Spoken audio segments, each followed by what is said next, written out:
May mga turista o mga galing Maynila o kahit saang lugar na hindi tagatagong basta pumasyal dito. Huwag niyo aalimutan sa bucket list nito na puntahan ditong e-park namin dito. Good morning mga bossing! Nandito naman tayo ngayon sa bagong ice cream adventure.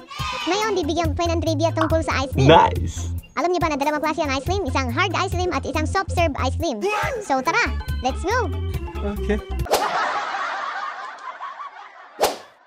Mga bossing, nandito na naman tayo sa isang masarap na usapan habang nasa biyahe. At syempre, tungkol pa din ito sa paborito nating ice cream. Alam niyo ba na may dalawang klase ng ice cream? Hard ice cream at soft serve ice cream. Kaya tara, sama kayo sa aming biyahe at ikikwento ko sa inyo ang pinagkaiba ng dalawa. Unahin natin ang hard ice cream. Ito yung nakasanayan nating ice cream na mabibili sa mga sorbetes cart, supermarket at ice cream shops. Wow! Pinapatigas ito sa napakalamig na temperature, karaniwan nasa negative 20 degrees Celsius hanggang sa negative 30 degrees Celsius. Dahil dito, mas matagal itong matunaw at mas solid ang texture.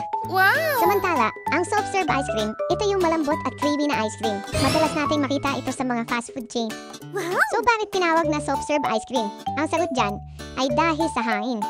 Habang ginagawa kasi ito, mas madaming density ng hangin. Kaya mas magaan at mas mabilis matunaw. Kaya kung napansin nyo, hindi yan siniserve ng galing sa freezer. Diretsong apa na yan kapag bumibili ka. Pwede kasing masira ito sa sobrang baba ng temperature ng freezer o kaya sa sobrang tagal niya sa freezer. So, alin ba mas masarap? Ang soft serve ay creamy at light, habang ang hard ice cream naman ay rich and flavorful. Ang sagot dyan, depende na lang kung anong trip mo. Pero syempre, kung hanap mo yung mas classic na lasa at premium quality, double sorbetes pa rin ang the best. Ikaw, ano ba ang gusto mo? Soft serve o hard ice cream? Comment down below naman. Siyempre, huwag kalimutang mag-like, share at subscribe para sa mas marami pang ice cream adventures. So, hanggang doon lang ang kwento ko. So, tara, i-deliver natin to. Let's go! Ayan, nandito na tayo sa e-park. Ito yung pinakapasyalan ng mga taga-tagum kapag ka-linggo. Ayan, may ginagawang water park dito. Ayan, mga pansin nyo, dalawa yung parga natin. Kasi itong isang parga natin, dito lang to sa e-park. At ito naman isa, dito lang sa Major Moody's. So, malapit lang, kaya pinagkape namin.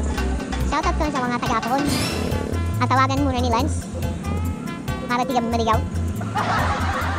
Yan si Lance.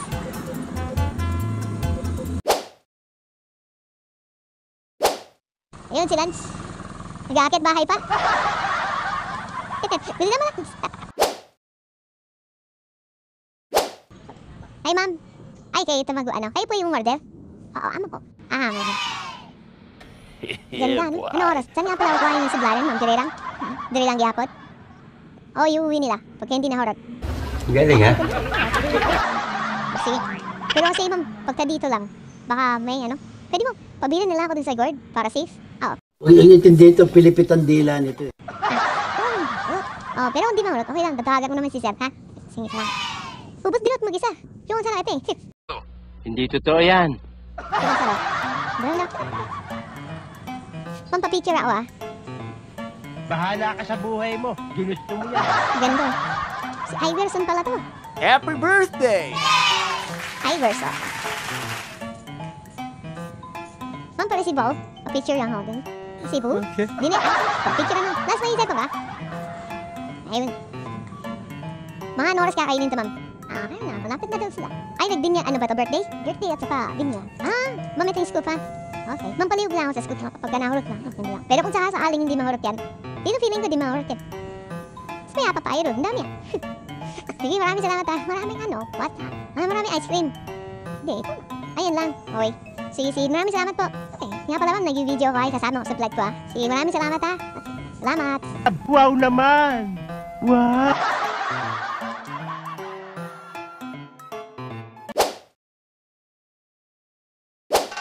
Ito ang e-park Stagum. So, kung may mga masyal dito, may mga turista o mga galing Maynila o kahit saang lugar na hindi tagatagong basta pumasyal dito, huwag niyo makakalimutan sa bucket list nito na puntahan din yung e-park namin dito. So, yan, maganda. Peaceful. Talagang sobrang peaceful. Mag-i-enjoy din ng mga bata dahil may mga playground din doon. Tapos may ginagawa kaming water park. Ayan, pinopromote ko itong lugar namin dahil napakaganda ng lugar namin. Sobrang peaceful. May mga motor nga dyan, iniiwan lang yung helmet kaya hindi ninanakaw. So, ayun. Bisita kayo rito, pasyal kayo. At syempre, pagka pumasyal kayo rito, hanapin niyo yung ice cream namin. Daples or Pretex. Galing, ha? Oh, ayun mga boss, no, maraming salamat sa inyo sa pagsama sa amin ngayon sa pag-deliver natin. At sana nag-enjoy kayo sa konting trivia natin kanina tungkol sa hard ice cream at soft ice cream. So, kita-kita po ulit tayo sa next video namin. Thank you so much. Peace.